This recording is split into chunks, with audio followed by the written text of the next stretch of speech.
Hey, what's happening, everybody? It's me, Crazyfrankie, and I'd like to welcome you to my Week 10 4 key game picks.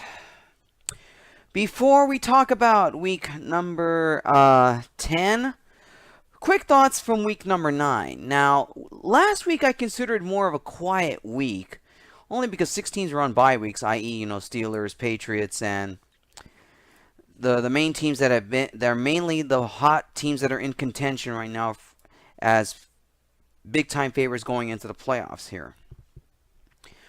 If I look back from the rest of the week, obviously probably the only thing that caught my mind during that whole week is probably go back to that Redskins Seattle game, which, look, in all honesty, I know the Seahawks haven't been the team that they once were in the middle of this decade. But to me, the one thing that jumps out about me was really what happened to them in the fourth quarter.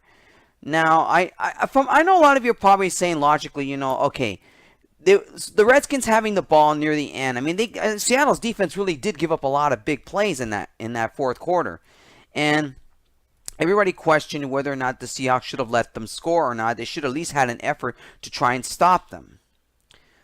It's really a tough call there because the logic says you would just let them score and have the ball if you if you have the confidence in your offense. Well, obviously some mishaps and some miscues in that game for the Seahawks really did kill them. It really did kill them in the end for the Seahawks, and it ended up giving the Redskins the win last week. Which a game, in all honesty, the Redskins in a game they had to win in order to at least try to keep it somewhat reasonable contention, not only just in the NFC East, but also for a possible playoff berth.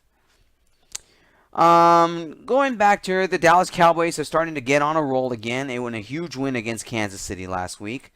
But still, another question still comes to mind. Now, I will talk about the Cowboys. They are going to be one of my key game picks this week. But the questions come to mind is whether or not Ezekiel Elliott is still going to be eligible to play this coming Sunday against the Falcons. His last ruling, this is one of his last rulings this week. As of the time of this video, I don't have any information yet whether or not he will be eligible to play on Sunday because a hearing is still to come, I think, this coming Thursday. So it's really tough to say whether or not Ezekiel Elliott. Now, so far to this point, he's been playing in almost all the games. But if somehow the suspension stands, by looks of it, he won't play on Sunday. Now, from what I've heard, he's allowed to practice with the team. But all of that could be wasted days if the ruling's now in favor of the NFL. Now, I'm going to be completely honest with you. This whole thing with Goodell and now I know the whole thing was basically about domestic disturbance. But the way things are going right now, and the way Roger Goodell has handled it, and the way it's going into the courts right now, I kind of would say to that Goodell really lost this case here. I really think, let Ezekiel Elliott play the rest of the season the way it's looking right now. I know I'm going to receive a lot of hate, or he's an abuser and all that. Yes, I understand that. I mean, look, it's been back and forth with the appeals in the courts. I mean, if this somehow ends up favoring Ezekiel Elliott, really, then you could just say that Goodell has no control in the league. And I ranted about this a few weeks ago. And that's just basically what I felt. Really, is this? I think Goodell really has lost control of the league. I don't know how he still has a job.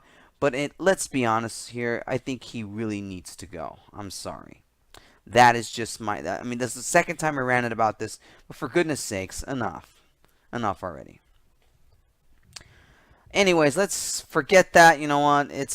I'm not going to waste any more of my time ranting here. Let's get into my picks for week number 10 here. As we're now past the halfway point, heading into the final stretch. We're down to the last 7 weeks of the regular season. And boy, it's getting it's going to be quite a finish. Anyways, let's begin with key game number 1. It is the Thursday night game, the Arizona Cardinals and the Seattle Seahawks. Now, Arizona barely winning last week against the 49ers, I think it was only by 10 points.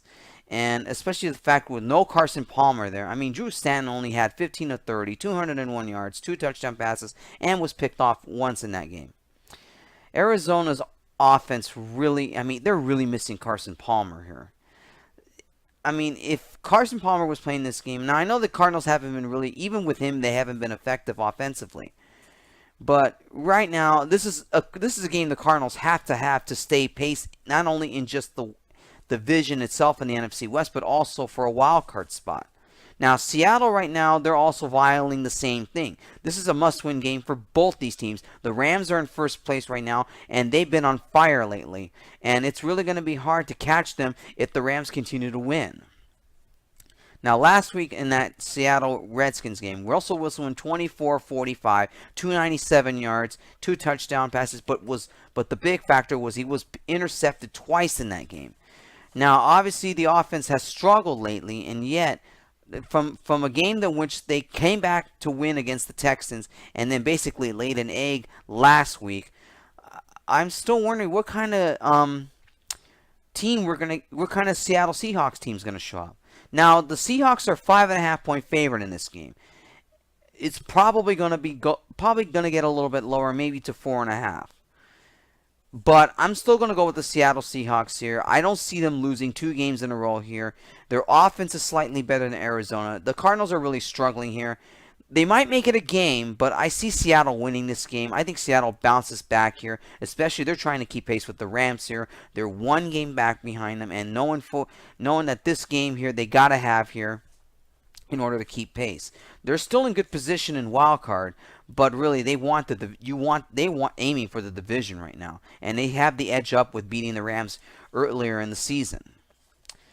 And should be a good one on Thursday night. It will be close game, but I like the Seahawks in this one. I think the Seahawks will win in this one here. Seahawks over the Cardinals. Key game number 2, the Minnesota Vikings and the Washington Redskins. Now, the Vikings were on their bye week last week and a huge win in London against the Browns. Case Keenum really 27 of 43, 288 yards, 2 touchdown passes, and 1 interception. Now, the Vikings, obviously, their offense really is about as average as they can be. I mean, surprisingly, they're getting by with Keenum. Their defense really has been a kind of a story here. Their defense has been pretty good, right?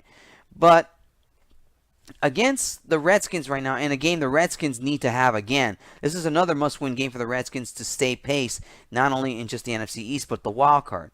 Kirk Cousins last week going 21-31. He didn't do much last week against the Seahawks, just 21-31, 247 yards, no touchdown passes, and the key stat, he was not intercepted at all in that game. The Vikings are 1.5-point favorite. I kind of agree with that, but don't be surprised if it goes down to 1. It's a huge. This game really is a huge toss-up here because Minnesota's offense is slightly better than the Redskins. The way the Redskins have played. I mean, we don't know what kind of team we're getting with this Redskins team, but the way they played last week against the Seahawks, they really did a great job of holding the Seahawks at bay.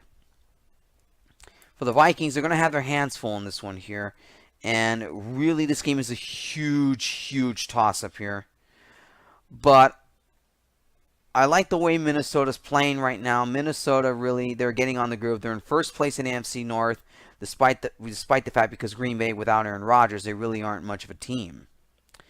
And I'm going to pick the Vikings here. The Vikings are kind of in good shape here, and the way their offense is playing, they kind of have a slight edge in this one. Defense though on both sides, they're about evenly matched as they can be. So for this game, I'll go with the Vikings here. Vikings are 1.5-point favorite, and I'm going to stick with that pick. But it's going to be a very close game here.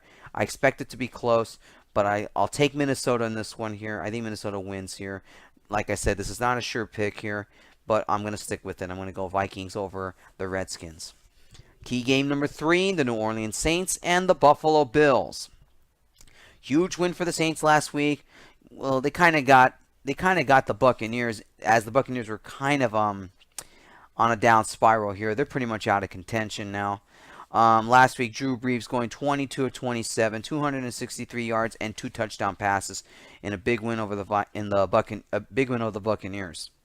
Buffalo last week, basically laying an egg in that game against the Jets. When I originally in one of my picks in my blog, I had the Bills winning that one, but that to me was kind of a shocker, losing to the Jets here, especially when Buffalo is trying their best to basically to get a wild card spot. I don't see them taking New England here. New England is well ahead in that division, but let's look at Taylor's stats from last week. He went 29 of 40, 285 yards and 2 touchdown passes, even though they lost to the Jets.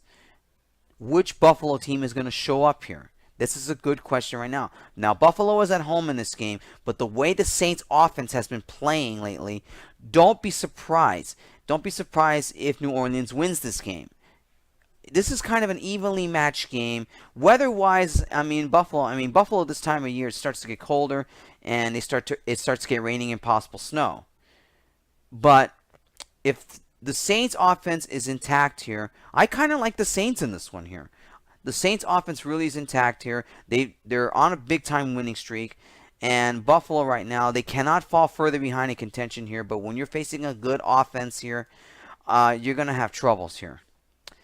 This pick is not a sure pick here there, because both teams are evenly matched here. The Saints are a 2.5 point favorite in this one. Don't be surprised if that goes to 2 points. Tough pick here, but I'm going to pick the Saints in this one. I'm going with them. I like the way their offense is playing right now. Their defense-wise, their defense is getting a little better here. But let's see how they do well with Buffalo's offense with the way. Now the Saints, they're trying to keep pace with the Panthers here. They're tied for first place right now. Buffalo, they're trying to at least make a statement, not just for the wild card, but try to make a statement in the AFC East. It's really a tough pick here, but I will pick the Saints in this one. I like their offense in this game here, and I'm sticking with it. Saints over the Bills. And finally, key game number 4, as I mentioned earlier, and talking about the Cowboys and the Falcons, this is the game I'm going to talk about here. Cowboys and Falcons. Like I said, I don't know about the hearing and what's going to transpire for Ezekiel Elliott here. But the way Dallas' offense has been playing, they're getting on a groove here. Now, I know, like I said, Ezekiel Elliott's decision, depending on what's going on in the courts this week, I don't have any information right now. But let me talk about this game here. Dak Prescott went 21 of 33, 249 yards and 2 touchdown passes in a big win last week over the Kansas City Chiefs. For the Falcons, losing to the Panthers last week by 3 really hurts them now in their chances of even talking about a playoff spot here. They're still in the hunt in the wild card, but really they're starting to fall out of contention in both parts, the division, NFC South division, as well as a wild card. Matt Ryan last week only went 24 of 38, 313 yards, 2 touchdown passes, and 1 interception. For some reason, Atlanta's offense has been completely out of sync. Now, I know I did receive something last week saying that the Panthers were more out of sync than the Falcons are. But hey, you kind of got me off guard on that one here. Yeah, Atlanta's actually a favorite in this one by 3 points. I don't know why that is, but the way the Falcons are playing right now and the way the Cowboys have been playing well lately, I don't know how Atlanta's a favorite in this one here by 3 points. That if that's going to be the case, sir, expect that number to go down to 2, maybe even 1. I know Atlanta's home in this game, but the way the Cowboys are playing right now, I know, like I said, I don't know what's going to happen with Ezekiel Elliott yet. But if he does play in this game, I would say Dallas is more of the favorite in this game than Atlanta is, the way Atlanta's falling apart offensively. Who do I have in this game? I'm picking the Cowboys. Even though I don't know the status of Ezekiel Elliott yet. But I'm going to pick the Cowboys here. Their offense is getting on a groove here. Now, I know without Elliott, their running game may take a hit here. But the way Atlanta's offense has been out of sync here, this is why I'm going with the Cowboys here. Atlanta, I don't know what's going on with this team. They look good in the beginning of the season, and heading into the second half here, they've fallen apart. I really can't explain what's going on with their offense here. Most of their offense is intact. They barely have any injuries on both sides of the ball. But this game here, I'm going with the Cowboys here, and I'm sticking with it, even if Ezekiel Elliott doesn't play in this game. Expect a close game here. I expect this to be a good game, but I'm just going to pick the Cowboys here. I think the Cowboys offense, even without Elliott, is slightly better. But no question, I see the Cowboys and Falcons being a good game here. Should be a good one in this game, and I'm going to stick with the Cowboys over the Falcons. All right, everybody, that wraps up my picks for week number 10. For all of my week 10 picks, go to thesportblog.blogspot.com. And no, I was not perfect last week in my picks. I knew that was only going to be a one-time thing when I mentioned last week I was perfect in picking games. Last week I lost a good amount of games. And like I said, that only going to happen once in my lifetime. Anyways, guys, I'll see you all next week. And take care, everybody. And especially on this Veterans Day, especially on this Veterans Day weekend here, as we honor those that have served in the military. May God bless you guys and all you guys that what you've done in the United States military. May God bless you guys. And anyways, guys, I'll talk to you guys next week. Take care.